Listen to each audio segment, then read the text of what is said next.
This is the Demystifying Mental Toughness podcast, hosted by David Charlton, and you're listening to this podcast to help you build your own mental toughness, or so that you can support other people or your clients better. Either way, you will learn more about developing this plastic personality trait that all but guarantees that you will perform better and lead a more prosperous life. I've just returned from a nice break, relaxing and re-energizing, getting myself ready for what promises to be a busy and exciting period up to Christmas. And breaks are really important. It's something that we've all missed out on an awful lot over the last 18 months or so. And it's certainly something that I recognize that I love and I really need from time to time if I'm going to operate at my best at home, on this podcast, and for my clients. For me, I really enjoy going to new places, meeting new people, exploring whilst being active on my bike, running, and then messing about with the kids. On this trip, we've been to different parts of the Peak District in South Yorkshire and Derbyshire. If you haven't been, I'd really fully recommend it to anyone. It's a beautiful part of the world, somewhere I hadn't really been and explored in the past. Now, on with the show. Today promises to be another good compilation episode. It features some of the best bits from the previous 9 episodes. In there, we've got James Lau, who tells us about mental toughness in a tennis context. We've got Tom Jones, similarly goes on to discuss cricket and its psychological challenges. I challenge your thinking in 2 different parts, where I discuss being comfortable in your own skin. We've got Grant Phyphers, who tells you what he believes mental toughness is. Nathan Sherratt shares his insights into refereeing, a very difficult art. We've also got Danny Thomas discussing making a career in professional football and staying there, as well as Michael and Tim from Chimera Sport, who emphasize the importance of taking some calculated risks and thinking outside of the box. Enjoy this episode. If a parent of a young tennis player approached you to support their child who who was going through similar challenges to you when you were younger, with being tense and not being able to express themselves, how would you best support them? I'd start with just making sure they understand the relationship, between kind of their thoughts and how they behave. Because if they don't, I find that it's really difficult to really identify what the reasons are. Because everyone can think the same things, but the reasoning behind those thoughts might be completely different. So, for me, I got tense because I just wanted to win. I wanted to, show people that, we were the best team or whatever it was. But some might be, my parents demand a lot of me, like you say. If this is the case study, so that the pressure that they bring up, if you don't get to this stage by this age, then we don't want you to continue, or it can come from a whole different kind of so many different reasons for players to feel that way. So I would start with getting them to understand why it is that they do what they do. Why is it that they think of certain things whenever they do, and then just go from there. And then you can go a bit deeper and start to kind of dispute what they think. Does it really help them? Does it make sense for them to think that particular way? And then once we've got past that, we can look to create kind of alternative thoughts, ones that's going to benefit them, make them more, flexible going forward, and just being able to, like you say, express themselves and not just dwell on the bad things that's going to go on and on and on. And so that's where I'd start with this particular case study. Okay, so supposing you've done that, you've done a few sessions there around the thoughts, restructuring their thoughts. Is there any other areas that where you would say are quite common in this respect that you might go on to explore? Like pre-shot routine, as you probably be very familiar with in golf as well. So two sports that you have a lot of time to think about what you're going to do, what might happen, and all the different things, any distractions, what to have for dinner or something, So pre-shot routine is kind of, for me, one of the most crucial part of tennis, because it can help with a variety of things like, nerves and tension. Like I mentioned, it can keep your focus away from that. So you can focus on the next point and next point only, your intention, your tactics. So, and then go into a bit more detail, you can implement different techniques like self-talk or imagery that can help with your confidence if it's, a part of the game that you're not comfortable with, or something's not going too well. For example, you're not serving well, rather than saying, okay, this is not going to go in now because I've been missing these all day. It can keep your focus on, what you actually need to do in order to execute as well as you can, rather than just thinking about, what's happened in the past or things that aren't going to help you at all in regards to your performance. I'd imagine as well with tennis and most racket sports, they're quite quick paced. They're very quick paced, where a set can be gone just like that. So the pre-shot routine will be like vital there to help people just slow down and sort of try and take control of the situation. Yeah.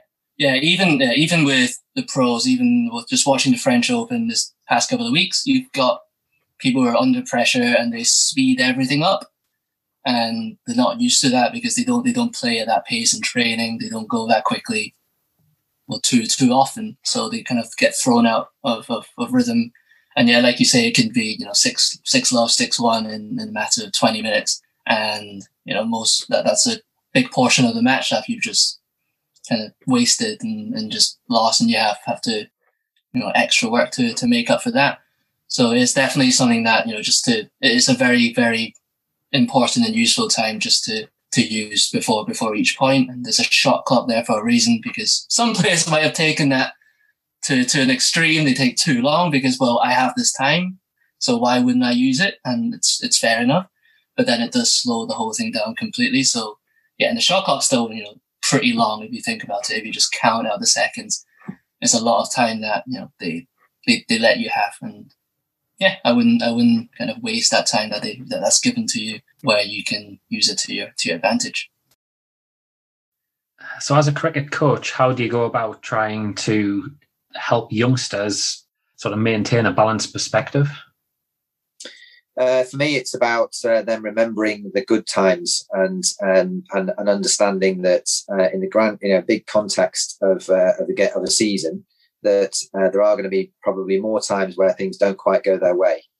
So it's remembering the times which do, and remembering how that feels, whether it be one particular shot, or one particular ball that you bowl, or one particular bit of fielding, or a catch that you take. It's remembering that sensation and holding those thoughts for as long as you possibly can.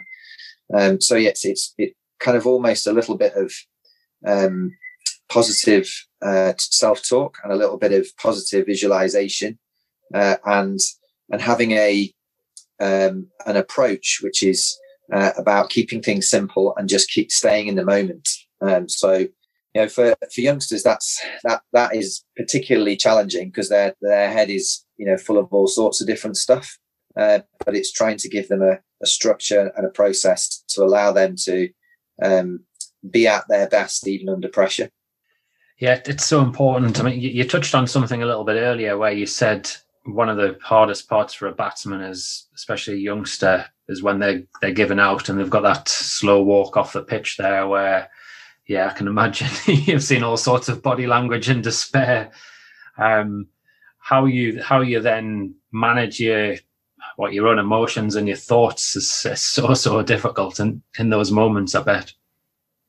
Yeah, I think the closest parallel I can draw to any other sport, a sporting situation, because I do think it is quite unique, that kind of walk out to the wicket, walk back when you're dismissed, for a duck, or you've not scored as many runs as you were hoping to, is a little bit like, and we're all nervous at the moment because of Euro 2000 and England playing Germany, and are we going to go to penalties?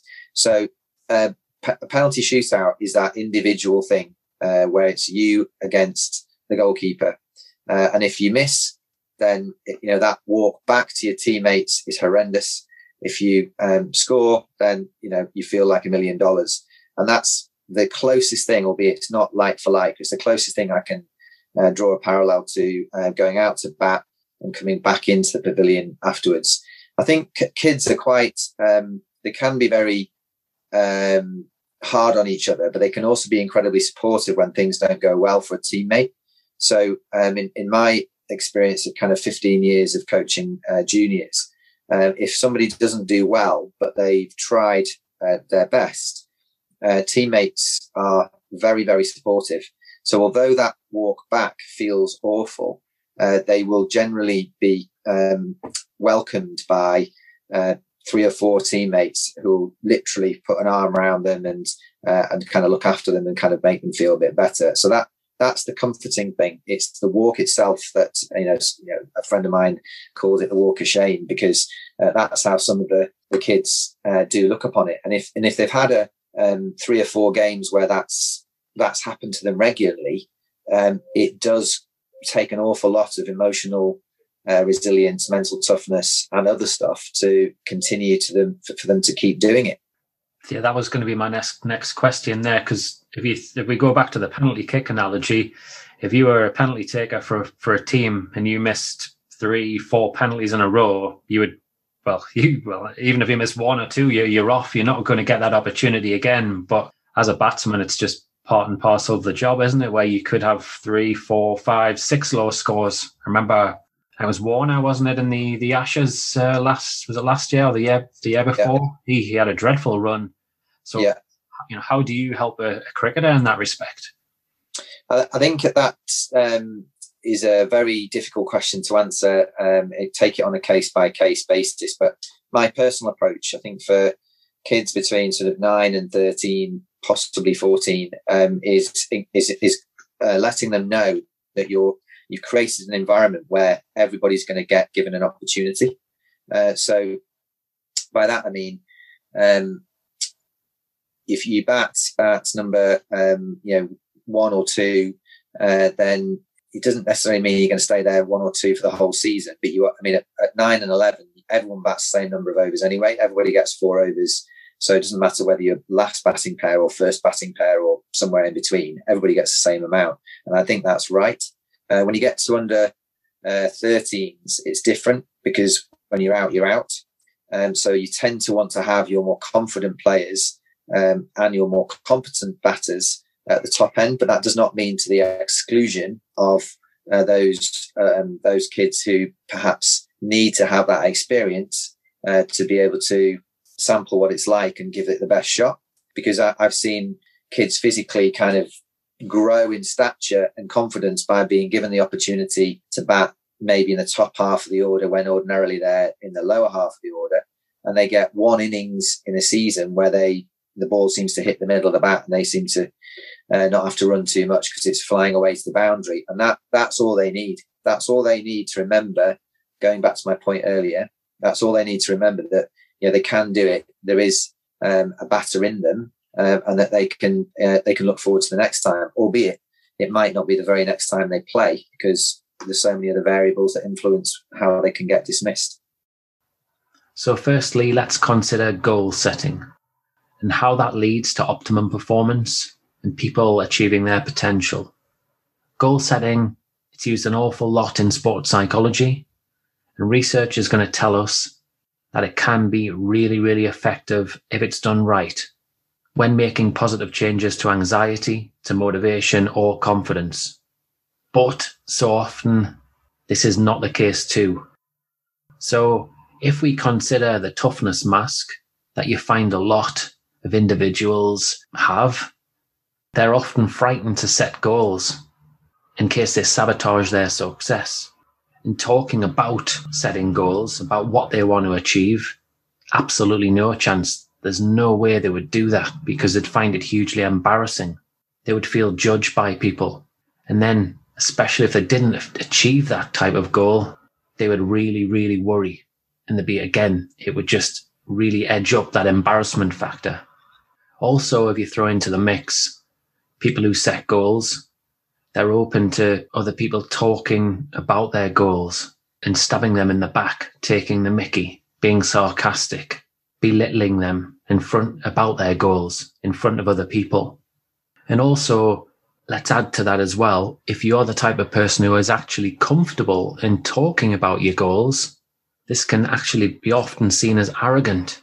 And again, people go on to stick the knife in your back generally behind your back. So do any of these themes resonate with you? Is that personally, or have you seen other people get sucked into this? I'd like you to ask the question, where do you get in your own way? And does the culture that you're promoting in your club, your organization, aid some of these conversations? Does it aid someone to be comfortable in their own skin to discuss their goals? If we consider the person, the athlete, the business professional who is absolutely comfortable in their own skin, they're not arrogant, they're not brash. And when they go on to talk about their long-term goals, their dreams, their aspirations, this shouldn't be judged as a bad thing. Actually, it's quite healthy. I'm interested to know where you sit with that. Certainly, I've seen different clients and chatted to different coaches who don't agree with this. They've judged the person to be that arrogant, that self-absorbed, really confident person, and they've belittled them. Often as well with long-term goals, some people have the opinion, and the rather loud opinion, that they're a waste of time.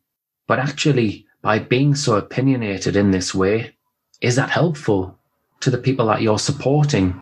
Does this mean that the person or the people that you are supporting, who maybe disagree with you, but aren't hugely assertive, that they go on to keep quiet, that they put off, and they actually end up setting goals in secret without your knowing? And then you find that these goals are hugely unrealistic and not helpful, and it takes them down a completely different path. Yet, if you had a nice open conversation where you agree, you disagree on long-term goal setting, where you both throw your ego to one side, where judgments aren't cast so easily, perhaps the person or the people that you support would then feel more inclined to say, look, these are my goals for the next 2 years, for the next 12 months. I know you don't agree with me setting these goals. I know you're not a long-term goal setter, but I'd like your help. This is what works for me, and I'd like you to work with me on how I can achieve these. Help me break down some of the points, the real important points that are going to help me reach those goals in the long term. And what I've noticed from my work is that some people naturally orientate themselves to the future, to the long term, where some people are more short term orientated. They live and perform for the day. And certainly as a sports psychologist, I feel if I'm working with someone on goal setting, I need to understand where their preferences are. And for me, it would be really unhelpful to be judging them, to be too opinionated about whether they're setting the right type of goals in terms of long-term, short-term. It's about getting to know the person, allowing them to express themselves and discuss and talk and be very open about it. Let's face it, in this regard, goal setting can be very complicated. There can be lots of fears underneath. For example, if we're considering long-term goals and someone who doesn't set them, I've seen many, many people who are practical doers, who have lots on their plate. They're very good at saying no. So they go on to add more and more onto their plate. Then they become hugely reactive because they're so busy. They've got performance pressures, performance demands. They're fed messages from a young age about giving 100% effort, about not sitting down, about not being lazy, about being tough. Environments that they're involved in don't allow time to sit back. So they just go round and round and round and don't actually allow themselves time. So they get sucked into the cycle of setting short-term goals and not doing long-term goals simply because of the culture. So I wonder why you're not setting long-term goals, why you might have the opinion that long-term goals don't count, or why long-term goals aren't helpful. What fear drives this? Is it this fear of actually being busy? And are you comfortable to discuss these fears with your coach, with your supporting team, with your friends? We all need to be having these conversations about goal setting if we're going to be comfortable in our own skins. Hi, Grant. Can you describe what mental toughness means to you? Yeah, mental toughness. I would say for me personally, it's about the state of mind. It's about getting your thoughts in the right order, thinking about the right things, thinking about positivity, and not allowing whatever you're going through, not allowing the situation that you find yourself in, if it's extremely challenging, to weigh heavily on you or to take you in a direction that you don't want to go with regards to your thoughts. Because I firmly believe that our thought life and how we manage that is the root and the foundation to everything that we do. Now, if we're thinking positively, if we've got that positive mindset, then we're more likely to deal with the negative, deal with the adversity, deal with the challenges in a better way. So mental toughness for me is all about how I think and how I manage some extreme opposition or challenges with my thoughts. And that over time has built up.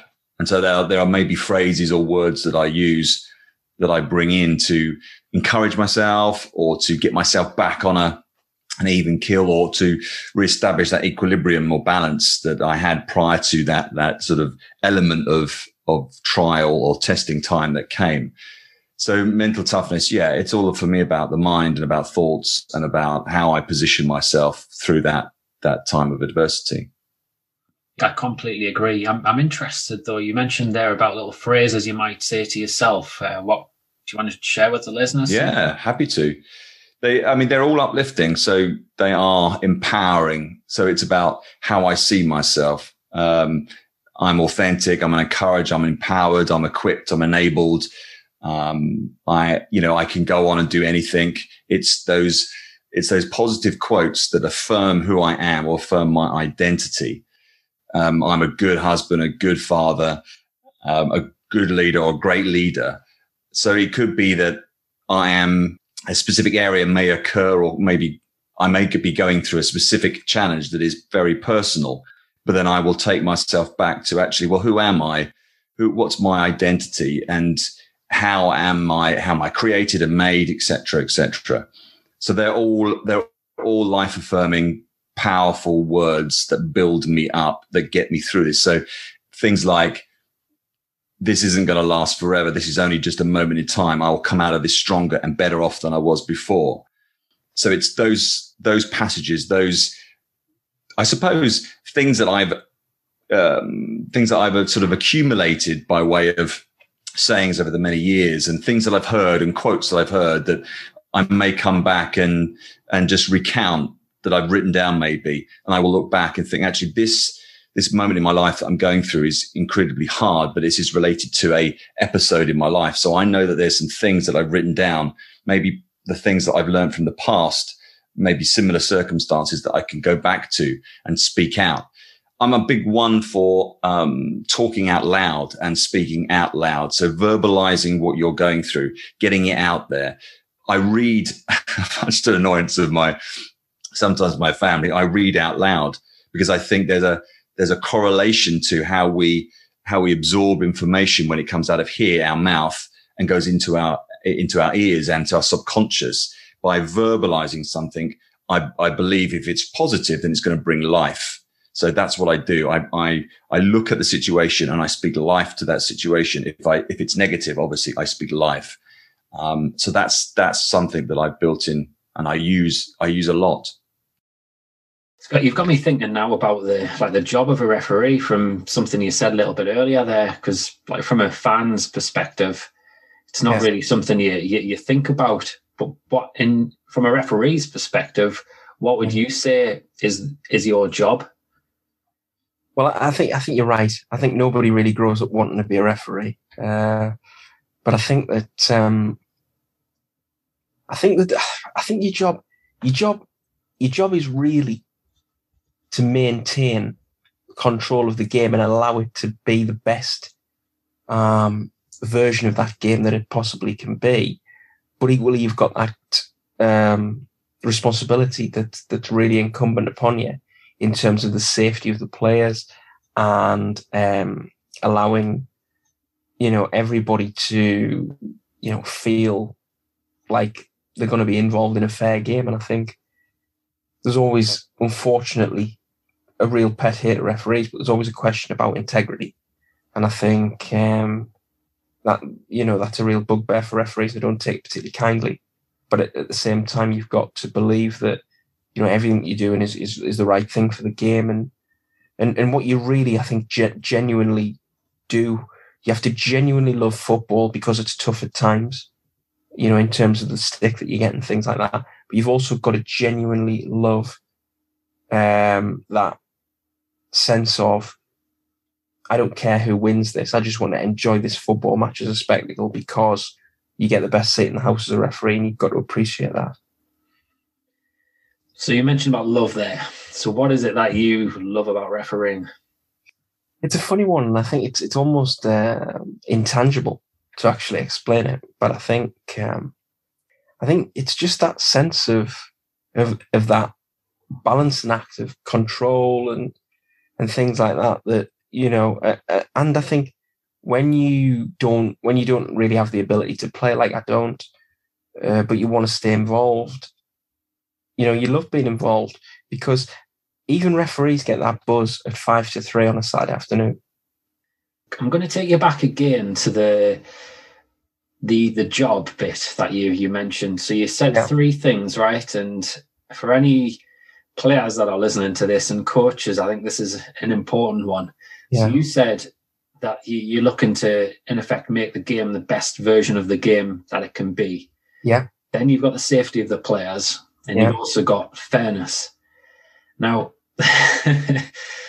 lots of games that I watch, I don't really see players sort of thinking about safety often when, you know, bad tackles go in, when they lose control of their emotions and they try to, you know, take out someone. Obviously, it doesn't happen every game, but it can happen a lot. Fair game when they stand there and yell for throw-ins when it's blatantly somebody else's throw-in. That's got to be quite difficult as a referee to be able to manage when you've got all these sort of shenanigans that go on, players diving as well. You've got to think about how you want to control it. And you've got to set your stall out, and you've got to set your style out and decide who you are and what your personality is as a referee. Because absolutely everybody's going to cheat to want to get an advantage. That's the nature of the game. And everybody wants to win, and they want to win so badly that they may be a little bit liberal with the principles of the game. So I think it's really difficult sometimes, but you've got to have that single-mindedness and that focus to really drill in and dial in on exactly what it is that you want to do. So if you are focused and dialed in on a throw-in, you're going to bang that arm out, you're going to make a strong signal, and you're going to shut the players down. And that's what you've got to do at times. You've got to shut people down and show that authority and that leadership, because then people buy into what you're doing. People trust you and believe that you make the right decision because your body language is one of certainty and really sells it. So you don't need to worry then too much about anything else. For me, in terms of kind of what aided me, I would say it was that focus on always wanting to be a professional footballer. When I reached that stage where I thought, okay, I can actually carve a career out. And it was always focusing on that, but not only just football. I wanted to be well-rounded. So for me, it wasn't just football. It may have looked like that on the surface, but I was always attentive during school.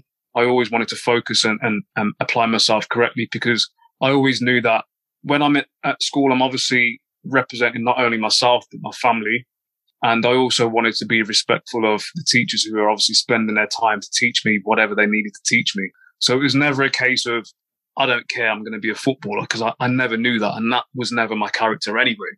And I could never be a naughty child at school anyway, because I knew that when I went home, I'd get in trouble for it, because my parents were always well-grounded. And it was always, one of their mantras was always manners and respect. And that goes across everything. So I've carried that kind of all throughout my kind of life in and out of football. So for me, I could never go to school and be one of those naughty kids and have a bit of a chip on my shoulder because I was playing football at a certain level. It was never that kind of thing. So it was that, and obviously having a well-grounded upbringing. I've got 4 brothers and 2 sisters. I'm the youngest. They're a lot older than me.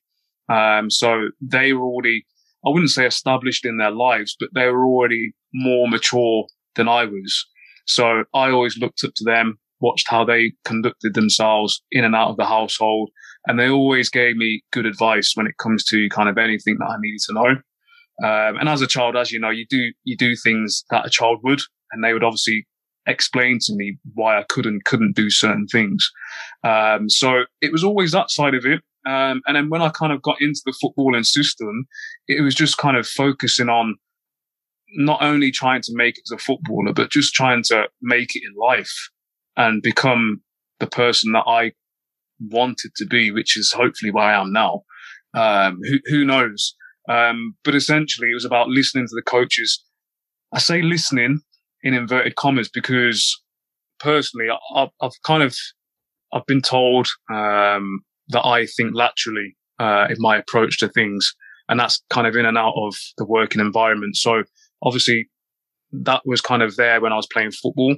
So I would generally challenge management, and not in a negative way. It was just a case of wanting to learn, wanting to kind of educate myself and understand why they wanted me to do certain things and why I was potentially doing certain things. So when they told me to do certain things on the pitch, or they wanted us to play a certain way, I kind of wanted to know why. And I was never afraid, even to this day, I'm not afraid to ask questions. So for me, sometimes management would be receptive of that. And sometimes they wouldn't, based on their personal kind of personality and obviously how they've approached their kind of journey within the footballing life as well. So it was frustrating sometimes because you could be seen as someone who would kind of not want to upset the apple cart. It was just someone who kind of wanted to understand why certain things were happening and why they wanted me to play a certain way or whatever. So for me, I do believe that helped me because it aided me going forward. And again, I would always perform better when a manager understood how I was as a professional, as a person. And like I said, it just made it easier if I could understand why a manager wanted me or a coach wanted me to do certain things. And again, like I said, that wasn't a negative thing. It was just something that, for me, it's just, I just wanted to know personally that perspective in terms of why they wanted me to run in a certain way when I was making a particular run. And then that would aid my progression going forward. That was my kind of approach to it. Like I said, some management would like it and some wouldn't. Some would see it as a challenge, and they would get frustrated as to why you're not just doing what they're saying, as opposed to why you want to find out why they're saying what they're saying or why they want you to do a certain thing. Now, obviously, the further along I progressed with my career, the more questions I would answer, purely because you obviously grow up, you become more confident, you've been in and around the game for a longer period of time. So I do think that aided my progression within the game. Let's face it, if you've got a niggle or you've had an injury, the likelihood is it's going to impact on your commitment level in training. So for a period, you're operating at 70, 80%. And then likewise, that trust factor, trusting your ability in tournament play, it's not going to be there. So yeah, you're ultimately giving people an advantage to improve their focus levels when they are training. Absolutely. We've had some, it was only a very small trial, but focus is an interesting one for us because we had a small trial that was done at North Carolina State University, and they actually found that when wearing Chimera tops, there was an increase in beta wave activity, looking into using EEGs to measure sort of brain function. And so it sparked an interest with us with regards to, okay, so beta waves are associated with focus and calmness, and what's causing that. And we know full well that it's not from penetrating the skull, because the emissions from our garments, the skull would absorb them. So actually that's coming from chemical reactions that are being carried up in the blood to the brain. And it's an area that at some point in the future, I would love to get back to sort of doing some more research on, because it's absolutely fascinating. Sounds right up my street. That does. Absolutely. Do you want to share a little bit more about that? Well, I'd say unfortunately it was a provisional trial that one of our customers just sort of said, I'm doing my master's, and would you be willing for me to sort of use some of my own kit. And we said, not just that, we'll send you a couple of extra ones so we can see some more. And their application for it actually was more focused in esports. So the thing that we were talking about was whether or not I refer to it as the tipping point. I think it's referred to something else within that industry. But the point at which someone who thrives under pressure starts to lose efficiency because they just become overwhelmed, and we were looking at a number of different interventions, but could the infrared exposure and those chemical reactions give enough of a measurable difference in that tipping point to make it worthwhile within that application? And of course, as Mike was saying, when you look at it, and it's not just, there's brain function and we had measurable difference there, but it's the system as a whole. If you're sat there and your temperature range is more comfortable, you don't have sore shoulders in the case of someone who's sat at a desk computing. A number of different things just mean that there's less distractions for the brain to process and accommodate, and therefore more brain space, B, just more simply put, more energy can be brought to bear at the task that you're doing versus being spent on homeostasis, for example. Yeah, because, well, let's face it, I suppose it doesn't really matter what sport you're playing, but certainly in that warm up or the hour before you go to compete, when the nerves kick in and the butterflies, it certainly can be the time for overthinking things. Well, absolutely, and I think for me, sadly, I'm not anymore. But like Mike, he had a sporting career, and the times that are best, which I would say translate into the same business things, I can recite absolutely perfect recall of what within my tunnel vision occurred, but everything external to me is just taken out of that recollection. And so I could not tell you what the crowd were like, what the weather was like, if a bird were flying over, but I can tell you if a bird came into that tunnel for me, then I could tell you about it. And actually, one of the sports that helped me most, which was a secondary sport to some of the main ones I did, was I did some time with the British Modern Pentathlon and the pistol shooting teams, and the necessity of the sort of A, psychology, but B, being able to regulate that focus standpoint. That was some of the most powerful I've ever had. Simply put, in that sport, if you're shooting over a 10-meter distance, a slight tremor that's come because I've lost focus and I've had a slight adrenaline spike could mean that 1/4 millimeter on the barrel of the guns ended up being a full centimeter or so by the time it's traveled down range.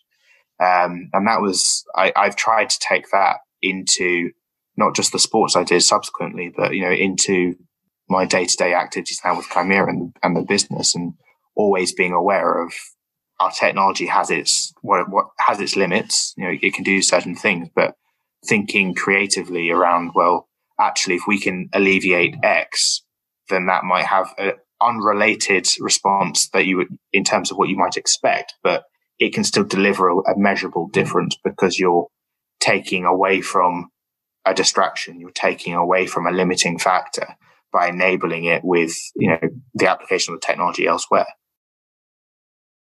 So now let's think about mental strength and commitment.